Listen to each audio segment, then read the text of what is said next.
ကမ္ဘာဖလား16တင်းဆင့်ရှုံးထွက်ပွဲစဉ်မတိုင်ခင်ဘရာဇီးအသင်းအနေနဲ့ကိုမြူနေတဲ့နော်ဝေတိုက်စစ်မှုအာလင်းဟာလန်ကိုတားဆီးဖို့နေပြူဟာတီးတန့်ချမှတ်ထားတယ်ဆိုတဲ့သတင်းတွေကိုဘရာဇီးနေပြကာလိုအန်ဆလော့တီကပယ်ချလိုက်ပါတယ်။စီလီဆောင်ခေါ်ဘရာဇီးအသင်းဟာနယူးဂျာစီမှာကစားမဲ့နော်ဝေနဲ့အကျိတ်နယ်ပွဲစဉ်မှာကွာတားဖိုင်နယ်ဆင့်စီတက်လက်နိုင်ဖို့ရည်မှန်းထားတာပါ။ဒီပြိုင်ပွဲမှာဟာလန်က9ဂိုးထိသွင်းယူထားနိုင်တာကြောင့်ပရီးမီးယားလိရဲ့ထိပ်တန်းဂိုးသွင်းရှင်ဖြစ်တဲ့မန်စီးတီးတိုက်စစ်မှုကိုထိန်းချုပ်ပြီးကွာတားဖိုင်နယ်တက်လက်နိုင်ဖို့ဘရာဇီးအသင်းဘာတွေလုပ်ရမလဲဆိုတာအန်ဆလော့တီကောင်းကောင်းသဘောပေါက်ပါတယ်။ဒါပေမဲ့ဝိုင်းအီတလီလူမျိုးနေပြကြီးကတော့သူ့ရဲ့နောက်ခံလူတွေဟာဥရောပရဲ့ထိပ်တီးအဆင့်မှာနှစ်ပေါင်းများစွာကစားလာခဲ့ကြသူတွေဖြစ်လို့ဒီစိန်ခေါ်မှုကိုရင်ဆိုင်ဖို့အပြည့်အဝအသင့်ဖြစ်နေပြီလို့ယုံကြည်နေပါတယ်။ပွဲကြိုသတင်းစာရှင်းလင်းပွဲမှာအန်ဆလော့တီကအခုလိုပြောကြားခဲ့ပါတယ်။ကျွန်တော်အနေနဲ့ဟာလန်ကိုတားဆီးဖို့တီးတန့်စီမံကိန်းရှိတယ်လို့မထင်ပါဘူး။ကျွန်တော်ကစားသမားတွေကိုဘယ်လိုခုခံကာကွယ်ရမလဲဆိုတာတီးတန့်ပြောနေဖို့မလိုပါဘူး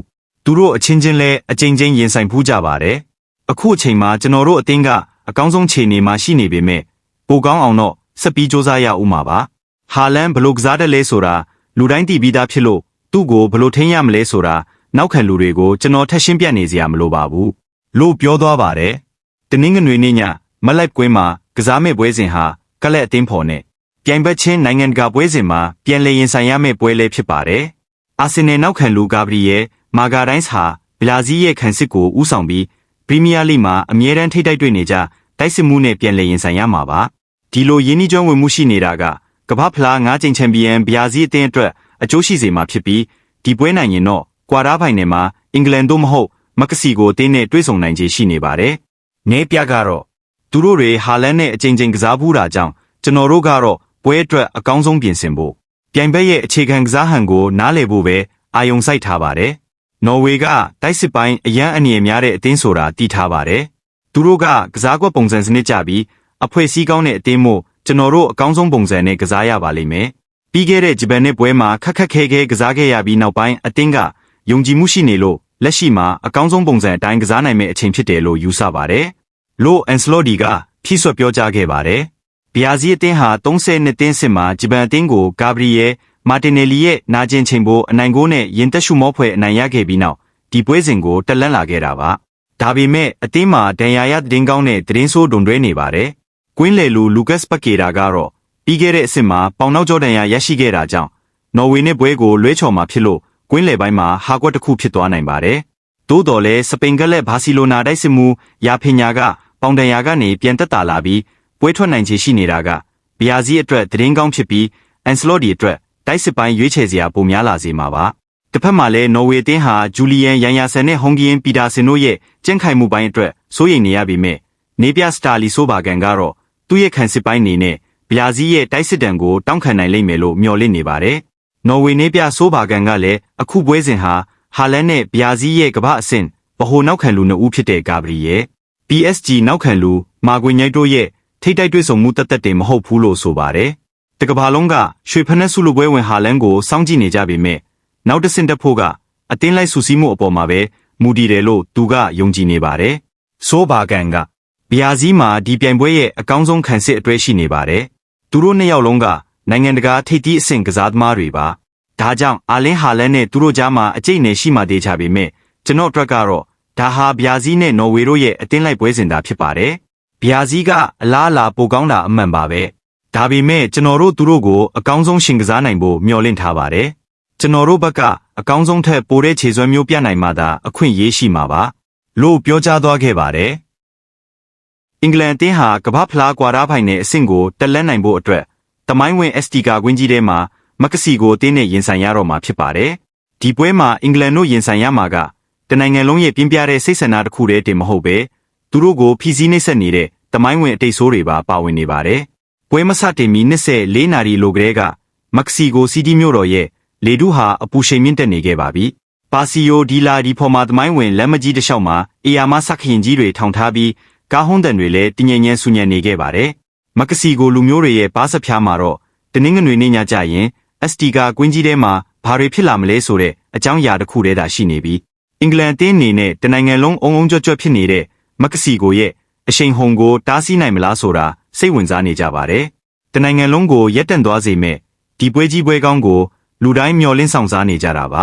စနေနေ့ကလေးကအက်စတီကာကွင်းပြင်ပမှာအမတ်တရပစ္စည်းရောင်းချသူတွေပြည့်နှက်နေပြီးကွင်းအပေါ်ရန်ကောင်းကင်မှာလည်းမိုးချိန်တန်လျက်စီးလက်တံတွေနဲ့ဆူညံနေခဲ့ပါတယ်။ဒါဟာအင်္ဂလန်တင်းရင်ဆိုင်ရမယ့်စင်ခေါ်မှုကြီးမားပုံကိုပိုပြီးပုံကြီးချက်ပြနေတယ်လို့ပါပဲ။မက္ကဆီကိုအသင်းဟာအခုထက်ထိကမ္ဘာဖလားမှာဂိုးတကိုးမှမပေးရသေးတယ်လို့သူတို့ရဲ့နေမြေမှာကစားခဲ့တဲ့ပွဲပေါင်း88ပွဲမှာနှစ်ပွဲပဲရှုံးဖူးပါသေးတယ်။အင်္ဂလန်အသင်းဟာတောကြနေညနေပိုင်းကမှမက္ကဆီကိုမြေကိုရောက်ရှိခဲ့တာဖြစ်ပြီးအက်စတီကာကွင်းရဲ့ယာဒီဥဒုဒံကိုလိုက်လျောညီထွေဖြစ်အောင်ပြင်ဆင်ဖို့အချိန်သိမ့်မရခဲ့ပါဘူး။ဒါလက်စ်နဲ့အက်တလန်တာတို့ရဲ့အပူချိန်ထိန်းချုပ်ထားတဲ့ဇိမ်ခံကွင်းတွေဘော့ဆာရွန်နဲ့နယူးဂျာစီတို့ရဲ့မိုးရွာသွန်းတဲ့ယာဒီဥဒုတွေမှာကစားခဲ့ရတဲ့အင်္ဂလန်တို့အတွက်တော့အခုကွင်းမြင့်ပိုင်းယာဒီဥဒုကအစိမ့်သက်သက်ဖြစ်နေမှာပါ။ဒါတင်မကသေးပဲအက်စတီကာကွင်းဟာအင်္ဂလန်တို့အတွက်ဘယ်တော့မှပျော်စရာမကောင်းခဲ့တဲ့အတိတ်ဆိုးတွေရှိခဲ့တဲ့နေရာလည်းဖြစ်ပါတယ်။အရင်16သင်းစစ်နှုန်းကမက္ကဆီကိုပရိသတ်တွေဟာအီကွေဒေါ်အသင်းတဲခိုတဲ့ဟိုတွေကိုဝိုင်းရံပြီးကားဟွန်းတွေမော်တော်ဆိုင်ကဲအိတ်ဇောတန်တွေအတန်ချစ်ဆက်တွေနဲ့နှောင့်ယှက်ခဲ့ဦးတာကြောင့်အင်္ဂလန်အသင်းဟာသူတို့တဲခိုမဲ့နေရာကိုရှို့ဝှက်ထားဖို့စ조사ခဲ့ပါတယ်။ဒါပေမဲ့မအောင်မြင်ခဲ့ပဲသူတို့ရောက်တာနဲ့မက္ကဆီကိုပရိသတ်တွေကဟိုတွေရှိကိုရောက်လာခဲ့ကြလို့လုံခြုံရေးအင်အားမြောက်များချထားခဲ့ရပါတယ်။နေပြချုပ်သောမတ်စတူဟယ်ကတော့အက်စတီကာကွင်းထဲမှာမီဒီယာတွေကိုစကားပြောတဲ့အခါဒီလိုခြေနေကိုသဘောကျနေပုံရပြီးကျွန်တော်တို့ရောက်ကလေးကလူတွေရဲ့စိတ်လှုပ်ရှားမှုနဲ့ခံစားချက်တွေကိုမြင်ခဲ့ရတယ်။သူတို့စိတ်လှုပ်ရှားနေပေမဲ့အရန်လဲယိုသေးလေးစားမှုရှိကြပါတယ်။လမ်းမတွေပေါ်ကလူတွေစီကနေဒီနေရာရဲ့စွမ်းအင်ကိုချက်ချင်းခံစားမိတယ်။ဒါဟာတကယ်ကိုနောက်တစ်ဆင့်ရောက်သွားတဲ့ပတ်ဝန်းကျင်မျိုးပါ။ဒါဟာစစ်မှန်တဲ့ကမ္ဘာဖလားပွဲစဉ်တစ်ပွဲဖြစ်လာတော့မယ်ဆိုတာကျွန်တော်ချက်ချင်းသိလိုက်တယ်။ကျွန်တော်တို့ဟာတမိုင်းဝင်နေရာတမိုင်းဝင်ကွင်းကြီးတွေကိုရောက်နေတာ။ဒါဟာအကြီးမားဆုံးစင်မြင့်ထက်ပဲလို့ပြောကြားခဲ့ပါတယ်။သူကဆက်ပြီးတော့မက္ကဆီကိုကသူတို့ရဲ့ပြင်းထန်မှုနဲ့အပူချိန်ကိုပြသပါလိမ့်မယ်။ကျွန်တော်တို့အဲ့ဒါကိုဖြေရှင်းဖို့နည်းလမ်းရှာရမယ်။အင်ကွင်းပရိသတ်တွေရဲ့အားပေးမှုကပြင်းထန်မှာဖြစ်ပြီးအင်ကွင်းတင်းအတွက်အခွင့်အရေးနဲ့ယုံကြည်မှုတွေဖန်တီးပေးနိုင်မဲ့ကွင်းမျိုးဖြစ်ပေမဲ့ကျွန်တော်တို့စီမှာလည်းအတွေ့အကြုံရင်ကစားသမားတွေရှိပါတယ်။လို့ဆိုပါတယ်။အင်္ဂလန်အသင်းအက်စတီကာကွင်းကိုနောက်ဆုံးရောက်ခဲ့တုန်းကတော့ဒီယေဂိုမာယာဒိုနာရဲ့ကြော်ကြားလာတဲ့ဖျားသခင်ရဲ့လက်ဖွားကိုနဲ့အတူအာဂျင်တီးနားကို2ဂိုးတကိုးနဲ့ရှုံးနေပြီးကမ္ဘာဖလားကွာတားဖိုင်နယ်ကနေလှည့်ပြန်ခဲ့ရတဲ့တမိုင်းဆိုးရှိခဲ့ပါတယ်။1990ခုနှစ်တုန်းကလည်းဆာ့ဖ်ရန်ဆေးဦးဆောင်တဲ့အင်္ဂလန်အသင်းဟာသူတို့ရဲ့ကမ္ဘာဖလားချန်ပီယံဆုကိုကာကွယ်ဖို့မက္ကဆီကိုမြေပေါ်မှာပဲကန်ဆိုးမိုးမောင်ကြခဲ့ပူပါတယ်။အဲ့ဒီတုန်းကအင်္ဂလန်အသင်းဟာကိုပိုင်စားတောက်ကုန်တွေကိုမက္ကဆီကိုထိတည်ဆောင်လာခဲ့တာကြောင့်အဲဝတ်ကျေပုံမှုကိုတန်မိုးထားတဲ့ဒေသခံတွေကိုစိတ်ဆိုးစေခဲ့ပါတယ်။သူတို့တည်လာတဲ့ငါးချောင်းကျော်တွေပဲအကောက်ခုံကနေလွတ်ခဲ့တာပါ။အဲ့ဒီလိုအင်္ဂလန်အသင်းရဲ့လုပ်ရက်နဲ့နေပြရန်ဆေးရဲ့အေးဆက်ဆက်အပြုတ်မှုတွေကြောင့်မက္ကဆီကိုပရိသတ်တွေဟာအင်္ဂလန်အသင်းကစားသမျှပွဲတိုင်းမှာပြိုင်ဘက်အသင်းတွေကိုပဲပြောင်ကျကျအားပေးခဲ့ကြပါတယ်။ကမ္ဘာဖလားမစတင်မီမှာလဲကိုလံဘီယာနိုင်ငံဘိုဂိုရာမြို့ကဟိုတယ်ရောင်းဆိုင်တစ်ခုမှာအင်္ဂလန်ရဲ့အသင်းခေါင်းဆောင်ဘော်ဘီမိုးယာဟာလက်ကောက်ခိုးယူမှုနဲ့ဆွဆွဲခံခဲ့ရပါသေးတယ်။ပွဲဥထွက်ပွဲစဉ်တွေလွဲချော်မလားစိုးရင်ခဲ့ရပြီးမြဲနောက်ပိုင်းမှာတော့သူဟာအပြစ်မရှိကြောင်းပေါ်ပေါက်လာပြီးလွတ်မြောက်ခဲ့ပါတယ်။အဲ့ဒီတုန်းကပြည်တိုင်ဝင်ကြီးချုပ်ဟာယိုဝင်းစင်ကိုယ်တိုင်ကူညီပေးခဲ့ရတာပါ။နောက်ဆုံးမှာတော့အင်္ဂလန်အသင်းဟာလီယိုမြို့ရဲ့ပူပြင်းတဲ့ယာဒီဥရုအောက်မှာအနောက်ဂျာမနီအသင်းကို2ဂိုးတာနဲ့ဦးဆောင်နေခဲ့ပေမဲ့အချိန်ပိုမှာ3ဂိုး2ဂိုးနဲ့အရှုံးပေးကချန်ပီယံဆုဖလားကြီးကိုလက်လွတ်ခဲ့ရပါတယ်။အဲ့ဒီပွဲဟာအင်္ဂလန်ဂိုးသမားဂေါ်ရွန်ဘန့်စ်တယောက်ပွဲမတိုင်ခင်ညမှာဘိုင်းနာတဲ့ယောဂဖြစ်ပွားခဲ့တာကြောင့်လဲလူပြောများခဲ့ပါတယ်။အဲ့ဒီယောဂကိုမက္ကဆီကိုမှာမွန်ဒီဇူးမားရဲ့ကက်ကျေးလို့အခုထိခေါ်ဆိုကြပါတယ်။ဒါဟာပူပေါင်းကြံစီမှုတီအိုရီသမားတွေအတွက်တော့အကြိုက်ဖြစ်သွားခဲ့ပါတယ်။အချို့ကကမ္ဘာအကောင်းဆုံးဂိုးသမားဘန့်စ်ကိုအင်္ဂလန်အသင်းရှုံးအောင်တမင်အစိတ်ခတ်ခဲ့တာလို့ပြောကြသလိုမကြသေးခင်ကထွက်ပေါ်လာတဲ့ယူဆချက်တစ်ခုမှာတော့ဘရာဇီးအသင်းကမ္ဘာဖလားရပြီးအဲ့ဒီကအစိုးရအာဏာတည်မြဲဖို့အတွက် CIA ကနောက်ွယ်ကကြိုးကင်ခဲ့တာလို့တောင်ဆိုကြပါတယ်။ဒါပေမဲ့တဘာဝကျဆုံးအကြောင်းပြချက်ကတော့ကစားသမားတွေကိုရေခဲမတောက်ဖို့တတိပေးထားပေမဲ့ဘန့်စ်ကရေခဲတုံးထဲတောက်မိလို့ယောဂရသွားတာဖြစ်နိုင်ပါတယ်။လက်ရှိရင်ခုန်တန်တွေနဲ့ရှင်ပြိုင်မှုအခုအချိန်မှာတော့တမိုင်းဟောင်းတွေကနေလက်ရှိစီကိုပြန်ရောက်လာပါပြီ။အင်္ဂလန်အသင်းဟာပြီးခဲ့တဲ့အဆင့်နှုန်းကကွန်ဂိုအသင်းကိုအသင်းခေါင်းဆောင်ဟာရီကိန်းရဲ့နောက်ကျဂိုးနဲ့2ဂိုးတကိုးနဲ့ကတ်နိုင်ခဲ့တာကြောင့်အခုလိုခက်ခဲတဲ့ပတ်ဝန်းကျင်မျိုးမှာဘာတွေရင်ဆိုင်ရမလဲဆိုတာကောင်းကောင်းသိထားပါတယ်။အင်္ဂလန်အသင်းရဲ့ကစားဟန်ကအခုထိစိတ်ချရတဲ့အနေအထားမှာမရှိသေးပဲခံစစ်ပိုင်းမှာအားနည်းချက်တွေရှိနေပါတယ်။တစ်ဖက်မှာတော့မက္ကဆီကိုအသင်းကအီကွေဒေါကို2ဂိုးနဲ့နိုင်ခဲ့တဲ့ပွဲမှာသူတို့ရဲ့အကောင်းဆုံးတိုက်စစ်စွမ်းဆောင်ရည်ကိုပြသထားနိုင်ခဲ့ပါတယ်။ မက္ကဆီကိုစီးတီးရဲ့ဘယ်နေရာကိုဘဲသွားပွဲချိန်နီးကပ်လာတာနဲ့အမျှရင်ခုန်တန်တွေကရှန်ထွက်နေပါတယ်။မက္ကဆီကိုခြေစိုက်သတင်းဌာနရဲ့သတင်းထောက်ကြီးပြန်အရိုင်ကြီးယိုဒရီဂွက်စ်က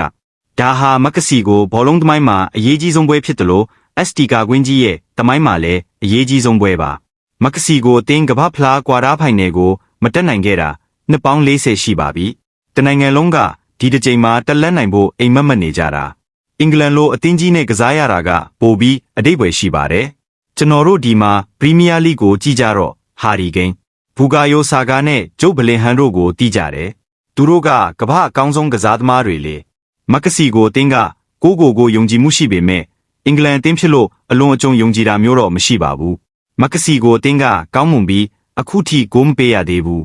လို့ပြောခဲ့ပြီးအင်္ဂလန်ကိုသာအနိုင်ရခဲ့ရင်ST ကာကွင်းကြီးရဲ့အောင်ပွဲခံမှုဟာပိုပြီးတော့တောင်ယူသွစရာကောင်းလာလိမ့်မယ်လို့သုံးသပ်သွားခဲ့ပါတယ်။